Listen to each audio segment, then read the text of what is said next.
Make sure you stick around until the end to see how you can win free gear and products. Hey, this is PJ with CLK Supplies, and I'm gonna go over everything that I think you need to know about the Y170 transponder key, which is one of the top 10 transponder keys in the USA today.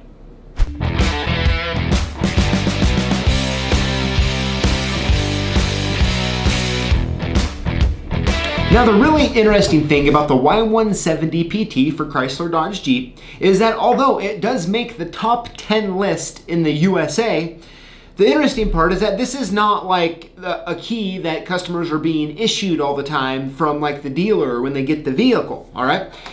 The key they're getting issued is the FOBIC or the fob, all right? And this FOBIC here is essentially, it's like a plastic key that you stick into the dash and then you turn it like a normal key. It's just missing the key blade. Okay, now there is a key blade for it, right? When you take one of these FOBICs here and you push this down, you open it up, right? There's a little key blade inside of it here. Now this key blade is going to open the door, and then to turn on the vehicle, you actually insert the FOBIC like this, and then you turn it and start it.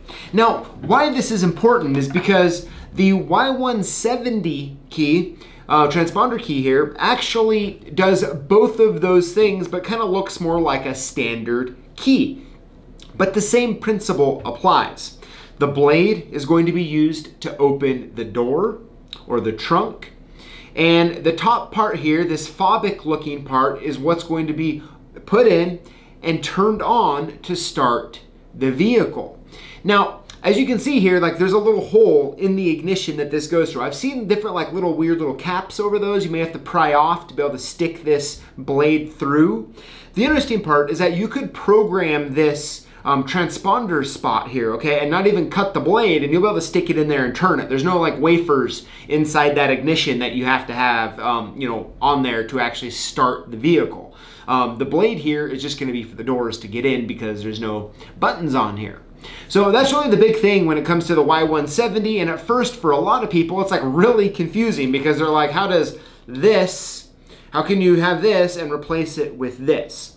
Now, since it's on the top 10 most popular keys in the USA today, it's very obvious to me why this is as popular as it is. Number one, it's less expensive, okay? The cost of a FOBIC compared to a cost of this key is less. Second, in emergency key situations or a backup spare key, you don't want to spend as much money.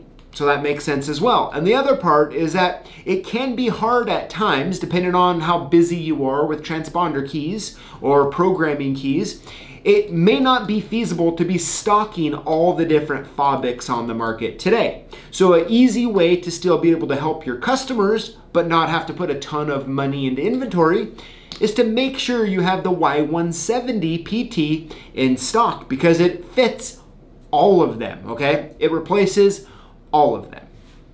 Now let's get into the details here. The chip is the Philips 46 encrypted. Now that might sound familiar to you, okay, along with all the other details when it comes to this key, because the Y170 PT uses the exact same chip as the Y164. Okay, same exact chip, same exact technology. Essentially is what Chrysler did here, Chrysler Dodge Jeep, is they put a Y164 chip in here and then put the circuit board for all the buttons in it as well, right? So that's essentially what they got going on, but they made it look extra fancy. Now as far as the blade goes, okay, the emergency key blade is a Y159, okay? So you can just use a basic Y159 key to cut a key by code on, test it out, make sure it works good. Or even use a Y159 for a hide a key under the car. Now for the chipless key, I recommend the JMA version. It's the TP00-CHR-15.P1. And of course I'll put a link in the notes below.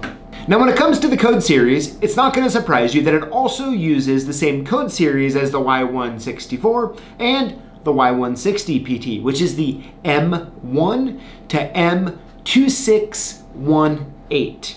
Now when it comes to duplicating a Y170 PT, the good news, it's exactly the same as duplicating a Y160, a Y164, or even just the test key Y159. Now let me play you this short clip to make sure we're on the same page.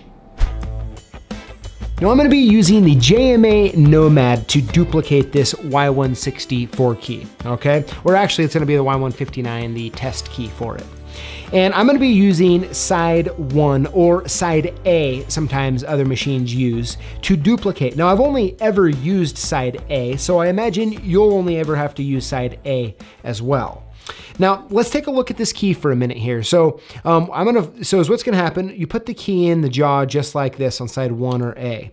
Now it sits on there really naturally, okay, which is a really great thing. And what we're doing is on this little ledge right here, on this big groove on the key, that's where we're setting it, all right? And as you can see, even with the cuts there, there's still what I like to call enough meat on the bone or enough material to grip the key. However, since this is a tip stop key, meaning there's no shoulder on this key at all, we're gonna align it on the tip. You wanna make sure you can get as much of the key as possible on the jaw so there's enough material to clamp to. So in other words, so right here you have these two options, right? You have this option here to clamp it or this option here. Now if you use this option, as you can see here, let me just try clamping it down. It's not gonna, I mean, that's a recipe for a disaster right there, okay? That's not gonna work. So you wanna make sure you always use the furthest away possibility to clamp it down. Even sometimes if I'm a little leery, I'll just take like the tip, this little gauge here, little stop, and I'll just run it into it like that on both sides. And that's gonna give me max meat on the bone here on this key. So, but for this example, we'll go ahead and just back it off right here to the slot, and I'll go ahead and put the key in, and I'll hold it down, and we'll clamp it nice and tight, just like that. Now, we'll go ahead and take our blank key, we'll stick it over here, and I'm gonna do the same thing. We'll put it in, and we'll clamp it down. At this point, we're just gonna go ahead and duplicate the key. Now, of course, you always wanna make sure these are on here tight. You can always sometimes give it a wiggle, make sure you like how it feels. So let's go ahead, we'll turn the machine on and cut this one side.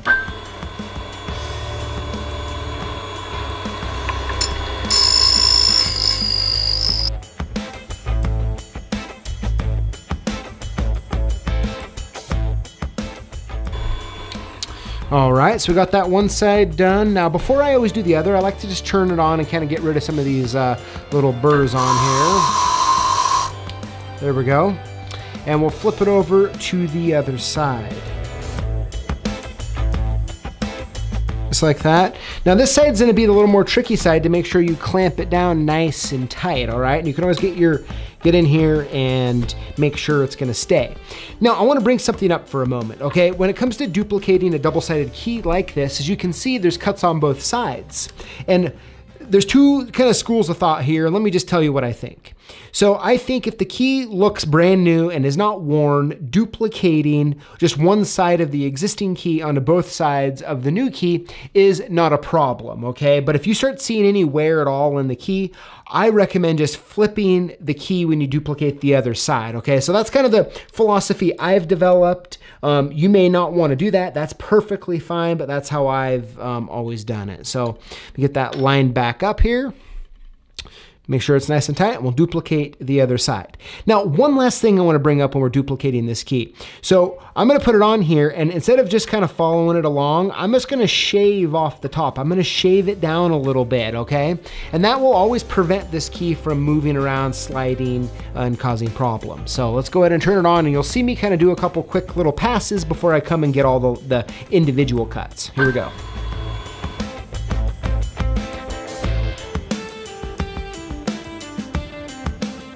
What I've done now is I've halfway got the key, okay, and I've really eliminated any need to worry at this point about the key, flopping up. So we'll go ahead and finish it off here.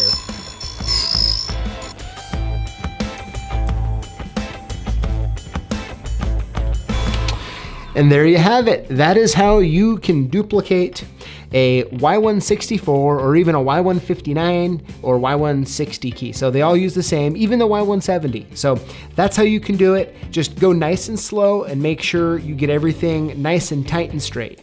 So there you have it, everything that you need to know about the Y170 PT transponder key for Chrysler Dodge Jeep. Now make sure you download the PDF in the notes below. That is a quick sheet that has all the information that I've talked about in this video. I personally find the Y170 PT a pretty fascinating little key. And at first it kind of shocks me that it is as popular as it is, but then when you start looking at, over a decade of the Fobix being sold and it being a really inexpensive emergency key or a key to get a customer back on the road, it starts to really make sense. I'd love to know your thoughts in the comments below. Thank you for watching, and we'll see you next time.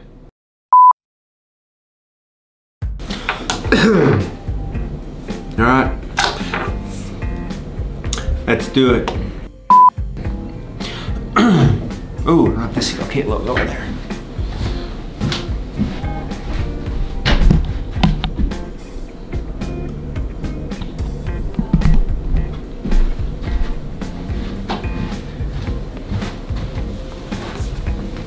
Here we go.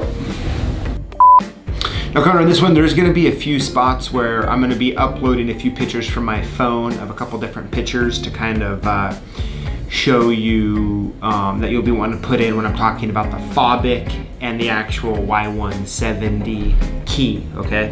And then I'll also attach a little bit of B-roll.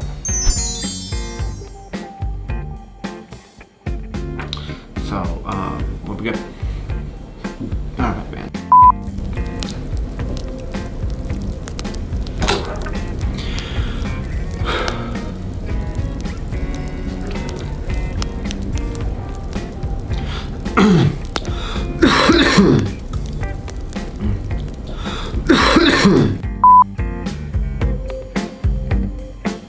I'm guessing if you just watched this video that you work with locks and keys. And to us here at CLK Supplies, that makes you a lock boss. And we wanna hook you up.